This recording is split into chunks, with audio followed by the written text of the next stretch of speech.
Thank you so much and welcome to the Game Your Future podcast. I'm Daniel, and today I am joined by Troy Smith. Troy is a co-founder of the Done For You sales agency, growing the awesome sales agency in the UK. Troy, thank you so much and welcome. How are you doing today? I'm doing very well, thank you. And thank you for having us on the podcast, Daniel. I really appreciate it. Absolutely. So tell us a little bit more about the Done For You sales agency and kind of your journey. Like what's that been like? Yeah, great. So yeah, I'm a co-founder of the Done For You sales agency, and it's exactly what it says on the tin. We go into businesses from the likes of anything from 100,000 a year all up to multi-seven and some eight-figure businesses. And we are as you could put it, a fractional sales director who implements a full sales strategy within a business and then does that for them. So, i.e., picks up the phone, does the sales calls, triaging, setting, closing, in-person events. We'll do the closing calls and closing conversations as well. So it's kind of a done for you service, as it says exactly on the tin. That's awesome. And so as far as starting out with that, so is that is this the first thing you've ever done? I guess what did you do before starting this agency? Yeah, good question. So, of course, before starting the agency, me and my business partner, Marshall, we worked for one of the UK's leading sales trainers. So we would sell our products and services over the phone for a 12-month mastermind. And then those business owners, 6, 7, 8-figure business owners would then come to us as a business, and we would coach and train and develop them when it comes to sales and increasing their revenue within their business. We've been doing that for the last 10 years combined. And we got to a stage where we kind of outgrew that business in terms of what we wanted to achieve, what our life goals and what our missions were. And it came to the natural point of jumping into the deep end, jumping into the business world and transitioning from a high performing sales executive, sales team member, however you want to label it, to then into our own business and doing it ourselves. Gotcha. Yeah, so really starting in sales, and then as far as outside of just sales, I heard you're also, I guess you are an athlete, I guess pro or semi-pro soccer player as well. Is that true?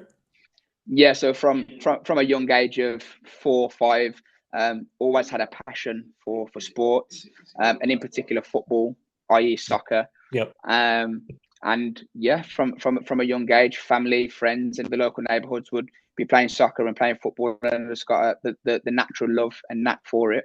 And then, of course, as the years went on, was playing football in academies, like professional academies, where we would, playing 2, 3, 4 days a week.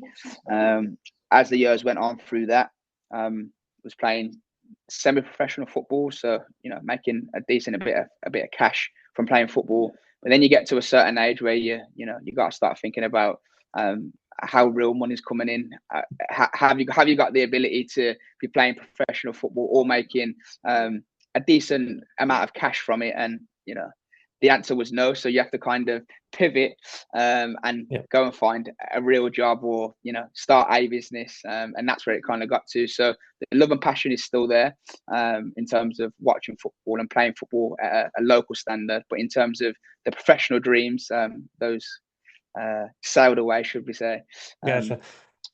No, understandable, and I think for those, especially in my audience, the gamers, I think kind of have a similar situation as far as gaming as a passion, and growing up just playing video games myself, right? And I was told that, I guess maybe at a younger age, is that there's not really money in video games, just playing video games all day. So like go out and get a real job is definitely something I've heard.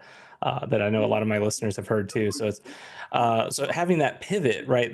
And keeping the passion and doing that pivot to something that makes money. So is really interesting. So so tell me a little bit about, I guess, the mindset as far as like when you're going at the football soccer academy, being the athlete. And so when you started in sales, right? You started in business. Was it just a clean slate? Like I have to start all over again? Or were you able to bring some skills kind of with you from being an athlete? And what was that like? Yeah, definitely. I feel having a sporting background definitely works hand in hand with sales and in business to be in fact. And the characteristics of working in a team, scoring a goal in soccer, in football, overcoming adversity, overcoming the challenges of a loss in a game to then winning the game, how you can transfer those skills into business.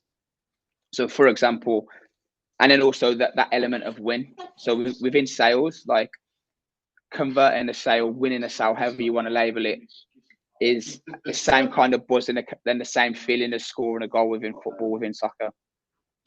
That's So awesome. and then when you have those characteristics and those traits to always win and always develop and always learn, those are the same characteristics that we look within our agency in terms of you don't know it all. If you've made a sale, there's another sale to be made, which is scoring a goal. There's another goal to be scored, and the fact of that constant moving the goalpost, like there's no glass ceiling, Mm-hmm. is what the transferable skills are like. That's great.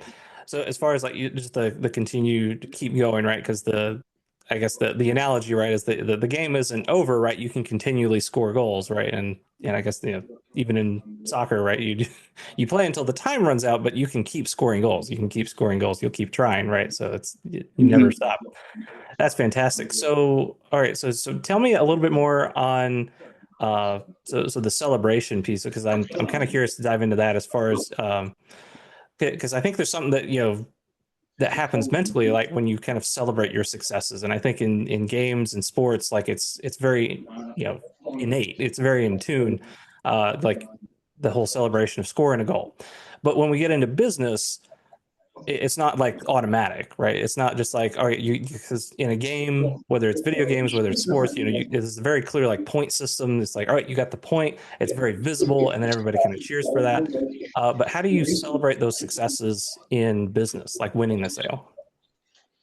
Yeah, we used to, even going back to my old job, we haven't got a bell in the office at the moment. We might put it in there. But what we used to do was when you made a sale, you'd ring the bell as a celebration. And there's a few things in that. It's one to celebrate your success and win, but then also to create that buzz and feeling and that family connection within your team to know that you're going to celebrate the win together. That's really cool. Yep, that I like that. That's fun. That way, it's kind of like the shared, team experience too. That's fantastic. Mm-hmm. Very cool. So besides, I guess the celebration aspect, can I guess some more examples like how did you move from soccer to business, right? Or I guess the mindset kind of piece of it. Like how do you stay fixated? How do you keep going? How do you persist? Those kind Mm-hmm. of things. Yeah, definitely. Going from a sporting background into the sales is like sales can be your best friend or your worst enemy. Hmm. And what I mean by that is if you're making sales and converting sales and winning business, then you're on a high. You're at the peak. You're at the pinnacle of the edge.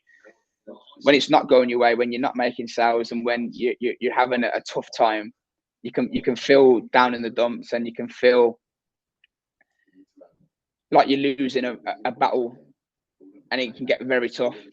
And I feel like having a team around you, having people within your industry, within your business to support you in those areas can bring you up and bring you out of the dumps. And that's exactly the same within sports, especially team sports, where you can be losing a game, you can be 2 goals down, and the team, the camaraderie, the mentality, and the teamwork and ethic can support you and then can change things around and you can win the game. So that's where the transferable skills definitely fit in parallel.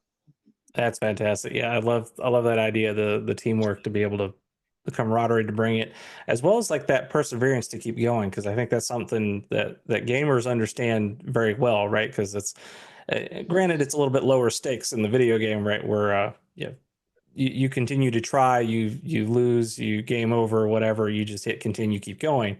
But when it comes to business and sales, right, having the team to be able to kind of pull you out of kind of the funk, if you will, is definitely helpful. But I guess for those that are kind of maybe like the entrepreneur, the solopreneurs, especially, right, if they are going it alone, I guess what kind of advice or what kind of skills have you seen that have helped as far as trying to bring you back and how to persevere when things are not going your way, uh, Mm-hmm. but you're doing it by Yeah, there's yourself.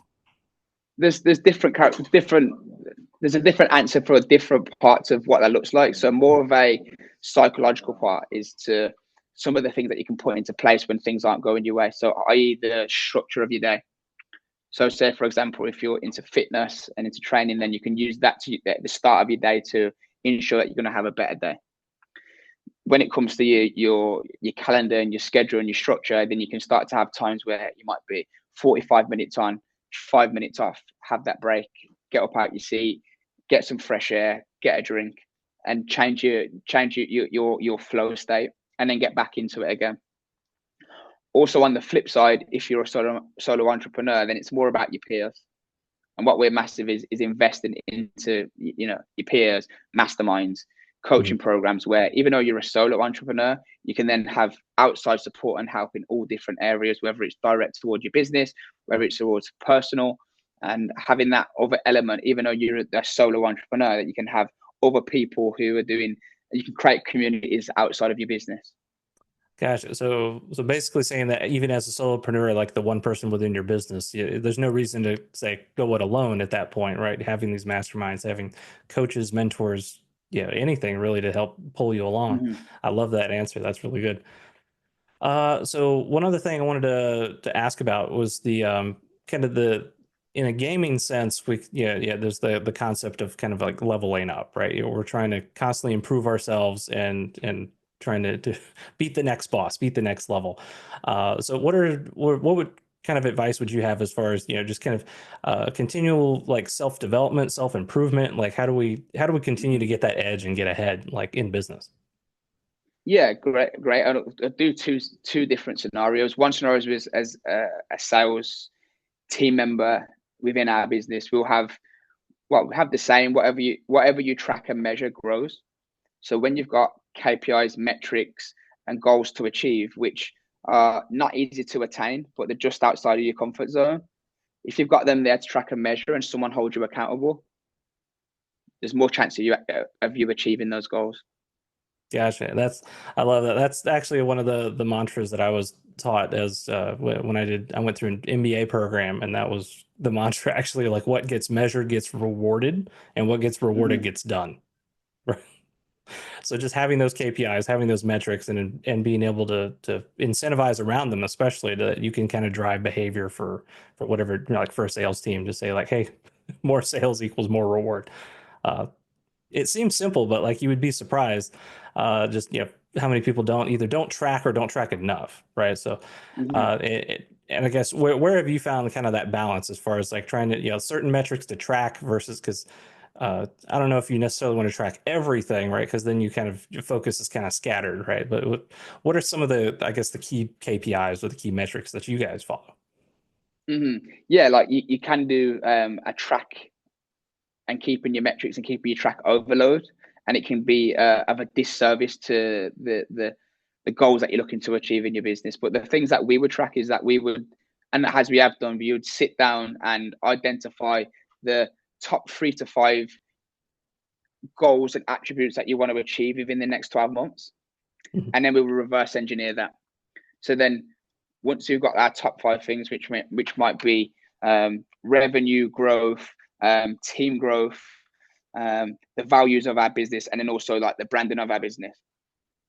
Then we'll reverse engineer that to today, and then what needs to happen in terms of hitting those goals, and then we'll track our KPIs and metrics to ensure that in 12 months' time those goals are hit.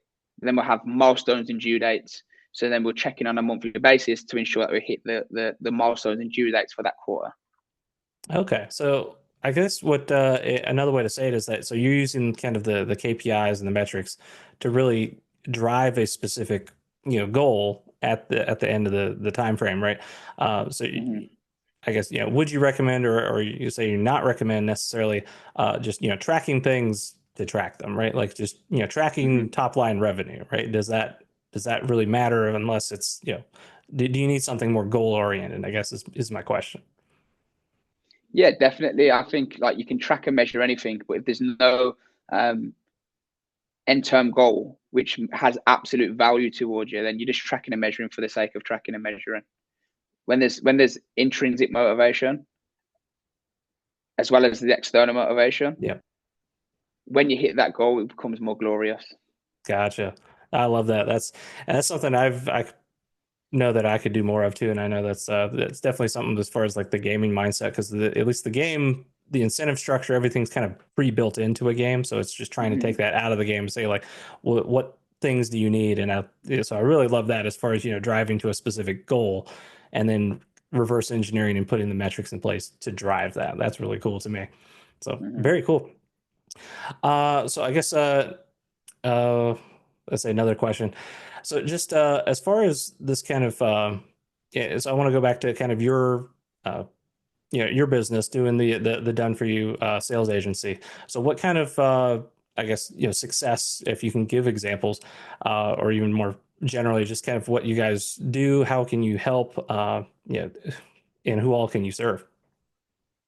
In terms of from the business element, Yep. yeah. So in terms of like the success and what we've done, so we've been running for like the last 12 to 13 months, and within 12 to 13 months, we've kind of hit an upward trajectory in terms of the results that we've got for our clients, and we went from one of our clients onboarding within 3 months, generating over seven figures in sales.